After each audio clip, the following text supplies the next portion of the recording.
Kita berpikir penyakit itu ada azab, kita kejauhan nanti. Artinya Allah lebih besar rahmatnya daripada kemurkaannya. Bukan berarti tidak ada azab Allah pada orang-orang yang ingkar, ya, sehingga diberikan azab yang keras berupa sakit yang berat, bisa saja. Tapi sebagian besar, ya, atas rahmat Allah Subhanahu wa taala, Allah berikan kepada mereka ujian supaya mereka kembali kepada Allah. Bismillahirrahmanirrahim. Tapi untuk menselaraskan daripada apa yang Ustaz Fauzi, ini bagaimana kita melaksanakan perintah Allah saat ini. Perhatikan ya, antara baik dan buruk itu jelas, seperti benang putih dan hitam. Kita bisa tahu benang putih dan hitam karena kita pernah belajar. Kita tidak akan mengatakan yang putih itu hitam atau yang hitam pun jadi putih. Ini diperhatikan. Inilah agama sebenarnya. Inilah pemahaman orang-orang beriman ini kayak gini. Bukan hal yang sulit, bukan hal yang susah. Maka istiqomahkan hal yang seperti ini. Istiqomahkan tadabbur Quran ini.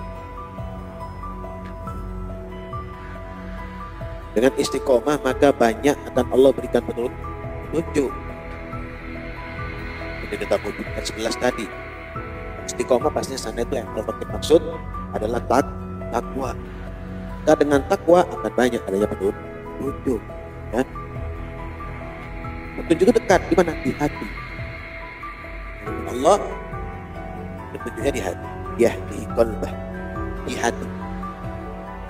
Hati dekat petunjuk tersebut. Nah, jauh dari mana? Nah, jangan jauh-jauh dari majelis yang benar.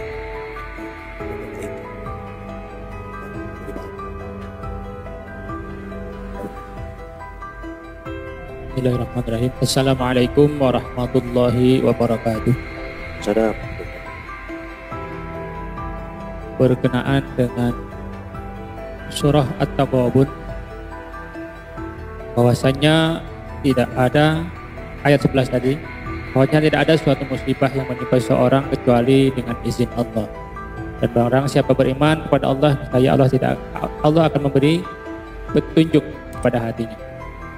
Ini saya ingat tadi saya berbincang-bincang dengan teman, kebetulan beliau sakit, namun rezekinya Masya Allah. Beliau sakit, banyak sekali keluhannya, bahkan untuk bergerak, untuk berjalan saja kesulitan.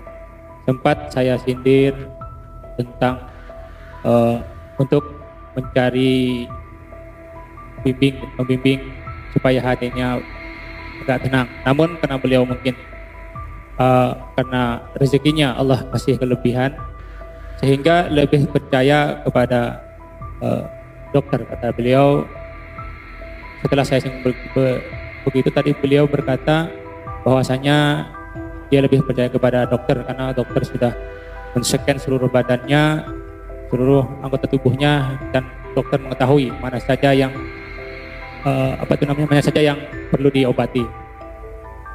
Dan setiap obat, setiap penyakit, setiap titik apa yang sakit sudah dokter kasih obat. Nah, di sisi At-Taghabun ini kan Allah memberi musibah, termasuk beliau juga sepertinya kena musibah karena sakitnya yang luar biasa. Tapi di sini barang siapa yang beriman kepada Allah, Allah akan memberi petunjuk. Sementara saya melihat teman saya belum mendapati itu. Dan lanjut juga ke surat Hud. Sebelum saya bertanya barusan, Habib sudah dapat petunjuk juga bahwasanya tidak sama orang yang kafir dan orang mukmin, orang yang buta dan tuli dan dengan orang yang dapat mendengar dan melihat. Mohon pemahamannya Bib tentang kejadian yang saya alami tadi. Terima kasih. Wassalamualaikum warahmatullahi wabarakatuh. Waalaikumsalam.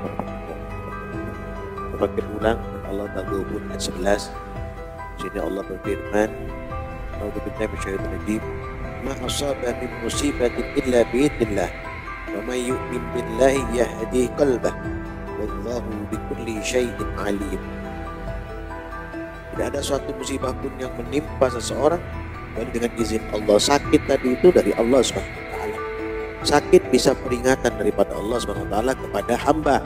Allah menginginkan hamba tersebut kembali kepada, ya. Cuma mungkin ini belum dimasukkan hidayah ke hati. Yahdi qalbah tadi. Ya, yahdi qalbah tadi belum masuk.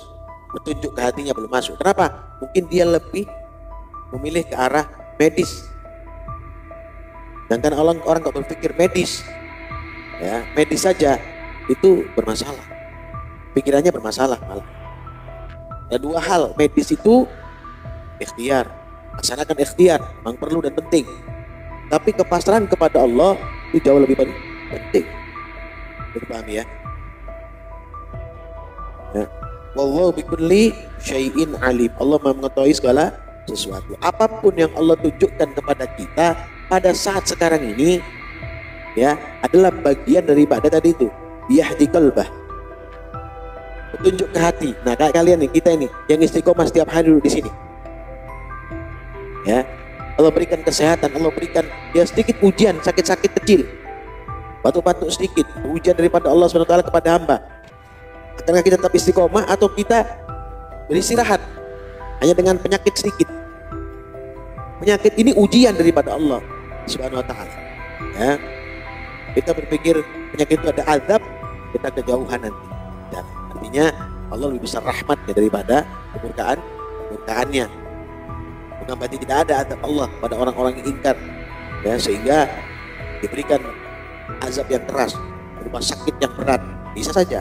Tapi sebagian besar, ya, atas rahmat Allah Subhanahu wa taala, Allah berikan kepada mereka ujian supaya mereka kembali kepada Allah. Itu.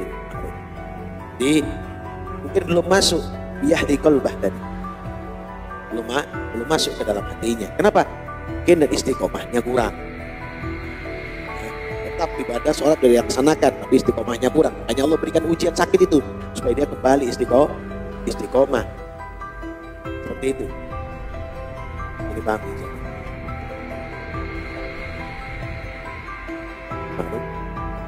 Ya. Silakan Rokim. Assalamualaikum warahmatullahi wabarakatuh. Assalamualaikum. Kita Syekh Mahdi ya.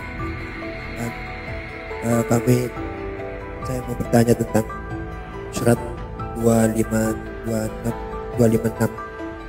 itu la ikraha fiddin. Itu seandainya kita itu memaksa seseorang, kemudian orang itu mau beriman, dan kemudian setelah itu tunduk dan berterus melakukan segala perintah dan menjauhi larangan, apakah itu juga melanggar dengan surat ini? Tidak ada paksaan. Kemudian tapi kita mengajak dengan tujuan agar mereka beriman. Apakah itu bisa melanggar surat ayat ini? Terima kasih. Ya, Ustaz Rokim. Jadi la ikraha fiddin yang dimaksudkan adalah tidak ada paksaan. Pastinya kalau dia mau bukan paksaan, tapi adalah buah daripada dakwah. Cara kita dakwah seperti apa? Kita berdakwah di jalan Allah sehingga cara dakwah kita menarik orang lain, maka bisa saja dia ikut.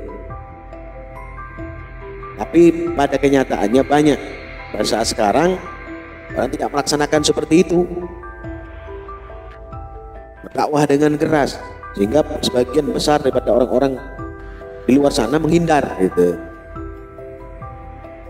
Bukan ajakan menuju Allah SWT, tapi paksaan yang ada. Kalau diajak mau, ya kita mengatakan itu paksaan. Pada kenyataannya dia tidak merasa itu dipaksa, tapi itu adalah buah dari, namanya itu bukan paksaan, tapi adalah buah daripada dakwah. Beda. Kalau sini la ikraha fiddin, adalah paksaan tuh bukan ini, bukan itu maksudnya, tapi ini berbeda. Ya, mereka memaksa, ya, mungkin dengan pedang, misalnya dengan kekerasan, ya, atau dengan hal-hal lain sehingga mereka terpaksa ikut. Beda lagi, ada yang terpaksa ikut seperti itu.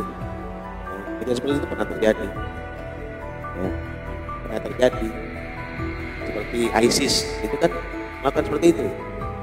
Ya, tahu ISIS kan di Irak itu. Ya, itu kan melakukan hal paksaan seperti itu. Dengan agama melarang bang. Kita berdakwah dengan cara yang hak, dengan cara yang khair, insya Allah umat akan memahaminya. Kalau tidak pun begitu, kalau kita tidak punya cara berdakwah dengan baik atau metode dakwah dengan baik, kita melakukan amal ibadah dengan istiqomah. Keistiqomahan kita itu, ya, artinya keistiqomahan dengan kesabaran akan mengajak orang-orang tidak beriman itu bisa dekat dengan Allah. Kesabaran kita istiqomah itu akan membuka hati-hati orang yang patuh. Hidayah Allah akan masuk, rahmat Allah akan masuk kepada mereka. Hanya kita diminta untuk mendoakan orang-orang kafir itu dengan cara berdoa yang beda. Ya, mendoakan mendapatkan hidayah, didoakan mendapatkan hidayah. Bukan dikutuk, dilaknat, tapi didoakan mendapatkan hidayah. Walaupun kelakuannya kadang melebihi batas. Dan itu perintah Allah kepada kita orang-orang beriman kepada Allah. Itu ya Rocky. Di sini la ikraha fiddin, tidak ada paksaan. Dan kalau itu tidak termasuk. Kalau dia mau ikut berarti itu bukan paksaan tapi buah daripada dakwah. Ya, so dakwahnya itu wal yatalattab, dengan lemah lembut. Jadi paham ya? Wal berlaku lemah lembut. Dipahami ya? Kemudian Allah berikan keberkahan kepada kita, jauhkan kita daripada kesulitan, berikan kita kemudahan, ya, sukseskan segala apa yang telah kita rencanakan. Amin ya rabbal alamin.